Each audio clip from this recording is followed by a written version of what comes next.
You ask Tiger to solve. This deals with linear equations with one unknown. The final result is n equals -3/7. Let's solve it step by step. Simplify the expression. Group like terms. Simplify the arithmetic. Group all constants on the right side of the equation. Subtract 6 from both sides.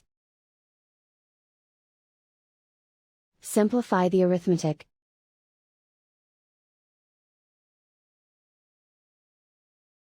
Isolate the n. Divide both sides by 14. Simplify the fraction.